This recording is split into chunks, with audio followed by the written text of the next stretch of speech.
mettre sa petite slide. Il va pouvoir discuter avec tout le monde. Ah, tu l'as passé, c'est la 45. Non, c'est celle-là. Américain et suisse. C'est ça, hein? Et bientôt français. Alors lui, 30 ans en France, ce serait le moment. Lui, c'est notre référence à tous parce qu'il a créé le premier site courirpiednus.com il y a bien longtemps. Il y a combien de temps? Il y a en 2010, septembre 2010. En 2010. Ça correspondait au début de ma pratique. Site qui existe toujours et malheureusement le site mondial, la Barefoot Running Society, la BRS, n'est plus en ligne et Christian était le chapter, le représentant en France de cette association mondiale des coureurs. Mais là, tu es venu nous parler, donc il court toujours pieds nus. Hein. Moi, j'ai fait le tour de Paris avec lui sur les maréchaux, c'était assez rigolo. Mais là, il a inventé un sport. Alors, vous avez vu les Tarahumara tout à l'heure. Ce qu'on vous a pas dit dans le reportage, c'est que les Tarahumara, ils ont aussi un jeu de balle. Et ils courent pour pousser une balle. Est-ce que tu t'es inspiré de ce jeu-là pour créer le trail ball? Et on va regarder la vidéo. J'ai eu. On regarde d'abord. Alors, on regarde d'abord la vidéo et après, il nous parle du trail ball. C'est parti. Parti, vidéo. Attention, c'est parti.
C'est pas tous les jours qu'on rencontre quelqu'un qui a inventé un sport, une fédération.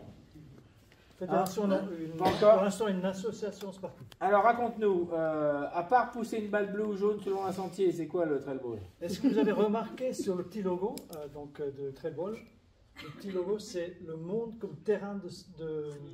Le slogan, ouais. Comme terrain de jeu. Et ça, c'est très important. Puisque on va appliquer tout ce qu'on a entendu parler aujourd'hui, donc les mots-clés proprioception, plaisir, endurance, appui, etc. Mais on va pas seulement courir, mais on va s'amuser en courant. Donc c'est vraiment un déplacement. Pour ceux qui n'aiment pas juste courir. Voilà, et donc petite parenthèse, en 2010, donc c'était l'année suivante, 2011, quand j'ai commencé à faire des animations à Susan England, on verra demain, il me fallait une petite activité supplémentaire pour faire durer le temps. Donc j'ai eu cette idée, tout à l'heure on avait la question. En fait, le trail ball est inspiré par le Rarajipari, donc un jeu, le jeu des Tarahumara traditionnel des Tarahumara, tout à fait. Je ne m'étais pas rendu compte au moment où j'ai lancé le truc, et c'est après en relisant Banduran que je me dis, mais bon sang, mais bien sûr, c'était ça. Et donc, c'est tout à fait officialisé dans les statuts de l'association, quand même. Donc, le trail ball, c'est un sport, une activité en plus, linéaire, c'est-à-dire un déplacement d'un départ ici, un point arrivé ici. Évidemment, dehors, dans les parcs, dans les forêts, etc. Et entre ça et ça, on peut marcher, on peut courir, on peut y aller tout seul avec quelqu'un d'autre, mais toujours avec un ballon. On ne touche jamais au pied, jamais à la main, ouais. Toujours au pied. Quand il tombe dans la rivière. Donc, forte attirance pour l'eau, ça c'est sûr. Je dis ça comme ça. Et donc, on va en fait avoir à gérer le ballon dans un terrain qui est un petit peu aléatoire. Et c'est tout l'intérêt parce que les appuis, etc., on doit les improviser sur le coup. Et donc, on est forcément un petit peu en endurance. On peut aussi évidemment marcher. Et pour marcher, on a aussi la possibilité de faire une séquence de cibles, donc le trail ball golf. Okay. Pour ceux qui n'ont pas envie de courir, ça existe beaucoup. La marche, c'est aussi le trail ball zen, où on papote avec d'autres personnes. C'est juste accompagner le ballon. D'accord ? Et donc, en gros, on a vu sur la vidéo donc, la possibilité vraiment sur un terrain, on quitte le carré du foot. On n'a pas forcément idée de ce que ça va donner et c'est extrêmement divertissant. Et voilà, donc je vous invite, si vous voulez, de me rejoindre ici à Paris pour les animations plusieurs fois par mois.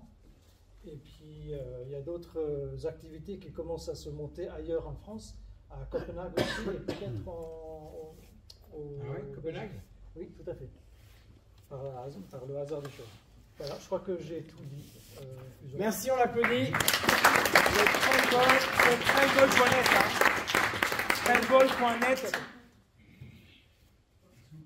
Moi, je voulais savoir ce que ça apporte du coup au niveau du pied, etc. Pour précision, je pense que ça apporte un avantage du coup dans la musculation du pied, peut-être, du coup, de pratiquer ces activités. Oui, alors, la chaussure, ça peut être n'importe quelle chaussure. Alors, il est vrai que vous avez tous, si vous êtes en minimaliste, vous avez un sacré avantage puisque, comme ces chaussures-là, en fait, vous n'avez pas beaucoup de hauteur par rapport au sol.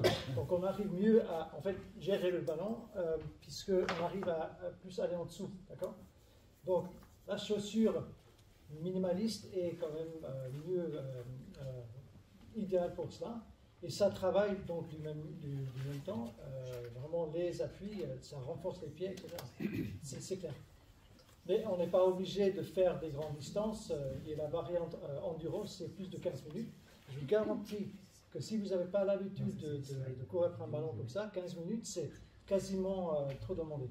Quelques minutes au début, mais lui, ça travaille évidemment toute la chaîne musculaire, comme la course minimaliste qui est intense à sa façon.